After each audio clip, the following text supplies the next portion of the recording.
Hello and नमस्कार दोस्तों, स्वागत है आप सभी का राजस्थान हिस्ट्री यूट्यूब चैनल पर। तो फ्रेंड्स, आज हम जो है बौद्ध धर्म के बारे में जानकारी जो है हासिल करेंगे इस वीडियो में। और ज़्यादा लंबा वीडियो नहीं होगा, बस 5-6 मिनट का वीडियो है। आप इसे कंप्लीट देख लीजिए, चाहे राजस्थान का हो चाहे इंडिया लेवल का कोई भी एग्ज़ाम हो।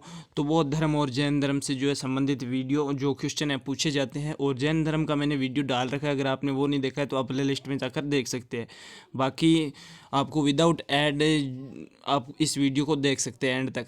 तो फ्रेंड्स, अगर आप सीरियसली किसी एग्जाम की प्रिपरेशन कर रहे हैं तो इस वीडियो को एंड तक ज़रूर देखना। सबसे पहला हमारा जो क्वेश्चन है, बौद्ध धर्म के संस्थापक कौन थे? तो कौन थे? गौतम बुद्ध। ध्यान रखना, गौतम बुद्ध थे।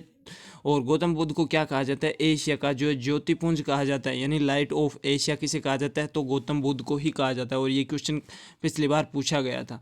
अगला क्वेश्चन है हमारा, ध्यान रखना, अगला क्वेश्चन है जो गौतम बुद्ध का है, जो जन्म कब और कहाँ हुआ? ध्यान रखना, जो गौतम बुद्ध का जन्म कहाँ कब हुआ? तो 563 ईसा पूर्व में कपिल जो वस्तु स्थान था फ्रेंड्स, वहाँ के जो लुम्बिनी नामक जो स्थान पर हुआ। तो थोड़ा सा ध्यान रख लेना, इनके पिता शुद्धोधन थे और माता माया देवी और पत्नी यशोधरा और पुत्र राहुल थे। ध्यान रखना। अगले क्वेश्चन की बात करें हम, तो जो है गौतम बुद्ध ने जो फ्रेंड्स सांख्य दर्शन की शिक्षा वो किससे ग्रहण की थी? वेरी मोस्ट इंपॉर्टेंट है और ये क्वेश्चन कई बार रिपीट हो चुका है। तो गौतम बुद्ध जो इनके प्रारंभिक गुरु थे, कौन? गौतम बुद्ध के अलार कलाम थे। ध्यान रखना, इन्होंने इनको जो है सांख्य दर्शन की जो है शिक्षा दी थी गौतम बुद्ध को। और इनके दूसरे गुरु कौन थे? रुद्रक रामपुत थे। ध्यान रखना।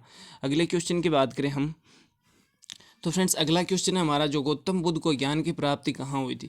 तो सबसे पहला फैक्ट तो ये है कि कब हुई थी, तो 35 वर्ष की आयु में हुई थी। ध्यान रखना। और अगर तिथि पूछ ले तो वैशाख पूर्णिमा को हुई। ध्यान रखना। और नदी पूछ ले तो फल्गु नदी के किनारे। और जो वृक्ष पूछा जाता है कई कई बार तो जो पिंपल वृक्ष के नीचे। तो थोड़े से ये 4 तथ्य आप याद रख लेना। अगले क्वेश्चन की बात करें हम, बुद्ध ने जो अपने सर्वाधिक उपदेश कहाँ दिए? तो ध्यान रखना, जो कौशल की राजधानी थी, कौन सी? श्रावस्ती में इन्होंने सर्वाधिक उपदेश दिए थे। और इनका जो प्रथम उपदेश है वो कई बार पूछा जा चुका है और आगे भी पूछा जा सकता है कि सारनाथ में जो है इन्होंने अपना प्रथम जो उपदेश दिया था, जिसे धर्म चक्र प्रवर्तन कहा जाता है। और इनके जो सर्वाधिक जो उपदेश है फ्रेंड्स वो पाली भाषा में ही है। ध्यान रखना। अगले क्वेश्चन की बात करें हम, बुद्ध की मृत्यु कब हुई, कहाँ हुई? ध्यान रखना, तो 483 ईसा में हुई। ध्यान रखना, कुशीनारा, जो कि अभी वर्तमान में उत्तर प्रदेश में पड़ता है। और इसे क्या कहा गया? इसे महापरिनिर्वाण कहा गया। ध्यान रखना, इन्होंने जब फ्रेंड्स घर छोड़ा था उसे कहा गया महाभिनिष्क्रमण कहा गया। और जो इनकी मृत्यु हुई थी इसे महापरिनिर्वाण कहा गया था। ध्यान रखना। और जो इनको ज्ञान की प्राप्ति हुई उसे धर्मचक्र परिवर्तन कहा गया। तो ज़्यादा लंबा वीडियो में नहीं खींचूंगा, आप बात कर लेते हैं इनके बौद्ध संगीति। जो प्रथम बौद्ध संगीति कहाँ हुई? इनकी 483 ईसा पूर्व में। ध्यान रखना, इसके अध्यक्ष कौन थे? महाकश्यप। और शासनकाल किसका था? अजातशत्रु का। तो उसके बाद जो इनकी सेकेंड जो बौद्ध संगीति हुई वो 100 वर्षों के अंतराल में हुई। यानी पहली 483, दूसरी 383 में। कहाँ? वैशाली में। और जो दूसरी थी इसके अध्यक्ष कई बार पूछे जा चुके हैं, तो सभाकामी। और शासनकाल किसका था? कालशोक का। और जो फ्रेंड्स तीसरी हुई थी 255 ईस्वी में, तो अध्यक्ष कौन थे इसके? मोगली पुत्र थे। और पाटलिपुत्र में ये हुई थी। और जो अशोक का शासनकाल था।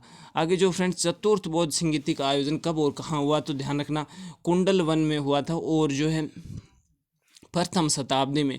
और जो है अध्यक्ष कौन थे? अश्वघोष। और किसका शासनकाल था? कनिष्क का। ध्यान रखना, जो जो यही जो फ्रेंड्स जो चतुर्थ बौद्ध संगीति थी, इसी में बौद्ध धर्म का जो है विभाजन 2 भागों में हो गया। कौन कौन से? हीनयान और महायान। ध्यान रखना थोड़ा सा। अगले क्वेश्चन की बात करें, जो बौद्धों का सबसे पवित्र त्यौहार कौन सा है? तो ध्यान रखना, वैशाख पूर्णिमा है। इसे बुद्ध पूर्णिमा भी कहते हैं, क्योंकि जो वैशाख पूर्णिमा को ही बुद्ध का जन्म हुआ, वैशाख पूर्णिमा को ही इनको ज्ञान की प्राप्ति हुई। और वैशाख पूर्णिमा के दिन ही इनकी मृत्यु हुई। इसलिए जो बौद्ध धर्म का जो सबसे पवित्र त्यौहार है वो बुद्ध पूर्णिमा या वैशाख पूर्णिमा को माना जाता है। बुद्ध धर्म के 3 प्रमुख ग्रंथ है, कौन कौन से? विनय पिटक, सूत पिटक और अभिधम्म पिटक। तो फ्रेंड्स जो है हमने जो है कंप्लीट लगभग जो 100 से 90% जो है बौद्ध धर्म को कंप्लीट कर लिया है। और ज़्यादा मैंने आपका कहा था कि टाइम नहीं लूँगा। तो अब आप मुझे अपनी राय ज़रूर दीजिए कि कमेंट बॉक्स में लिखकर कैसा बना है वीडियो। और हाँ फ्रेंड्स, बिना किसी ऐड के अगर आप राजस्थान जीके और इंडिया जीके की तैयारी करना चाहते हैं तो ये चैनल आपके लिए बेस्ट है। आपको कोई भी प्रकार का डिस्टर्बेंस नहीं होगा। और हाँ फ्रेंड्स, राजस्थान जीके के नोट्स और वीडियो जो नोट्स और PDF के लिए आप हमारे टेलीग्राम ग्रुप में जुड़ सकते हैं, जिसके लिंक का डिस्क्रिप्शन में दे रखी है मैंने। तो बस पढ़ते रहिए। बेस्ट ऑफ लक और शेयर ज़रूर कर दीजिएगा। Thank you.